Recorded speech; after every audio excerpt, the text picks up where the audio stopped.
नमस्कार दोस्तों। अगर आपको पसंद हैं डरावनी कहानियां, रहस्यमयी आवाजें और वो किस्से जो सुनने के बाद भी दिमाग में गूंजते रहते हैं, तो चैनल को अभी सब्सक्राइब कर लीजिए, क्योंकि यहाँ हर कहानी सिर्फ सुनी नहीं जाती, महसूस की जाती है।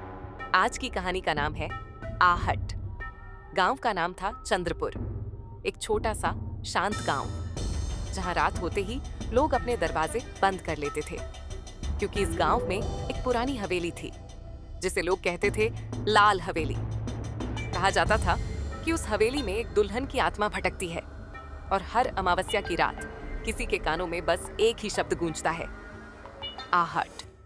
रीना की शादी अभी अभी हुई थी। नई दुल्हन, हाथों में मेहंदी, माथे पर बिंदी और आंखों में सपने।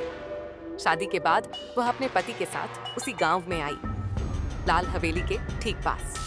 पहली ही रात जब सब सो गए, ठक ठक ठक दरवाजे के पास किसी के चलने की आवाज आई। रीना ने सोचा शायद हवा होगी, लेकिन फिर छन छन जैसे किसी की चूड़ियां बज रही हों। आधी रात के बाद रीना को लगा कोई उसके कमरे के अंदर है। उसने धीरे से आंखें खोली। कमरे का तापमान अचानक ठंडा हो गया था, सांस लेने में भारीपन और कानों में एक फुसफुसाहट। रीना, वह डर गई। उसने अपने पति को जगाया, लेकिन वह गहरी नींद में था। रीना उठी और दरवाजे की ओर बढ़ी। फर्श पर गीले पैरों के निशान थे, जबकि बाहर बारिश भी नहीं हुई थी। अगले दिन रीना ने गांव की एक बूढ़ी औरत से पूछा। बूढ़ी ने कांपती आवाज में कहा, बेटी, इस हवेली में सालों पहले एक दुल्हन की शादी की रात हत्या कर दी गई थी। उसे जिंदा जला दिया गया था और मरते समय उसके मुंह से बस एक ही आवाज निकली थी, आहट। उसके बाद से जो भी नई दुल्हन इस हवेली के पास रहती है, वह ज्यादा दिन नहीं बचती।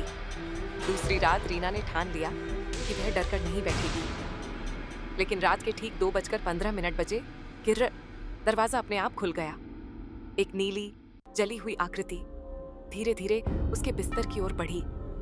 उसके बाल झुलसे हुए थे, चेहरा राख जैसा और आंखें खून की तरह लाल। उसने झुककर रीना के कान में कहा, अब मेरी बारी नहीं, अब तेरी। रीना की चीख हवेली की दीवारों में गूंज गई। सुबह जब लोग आए, कमरा खाली था, बिस्तर गीला था, फर्श पर जले हुए निशान थे और दीवार पर खून से लिखा था, आहट। उस दिन के बाद लाल हवेली के पास कोई नहीं रहता, लेकिन आज भी अगर आप उस रास्ते से रात में गुजरें तो सुनाई देता है, थक थक, छन छन और फिर एक धीमी फुसफुसाहट, आहट।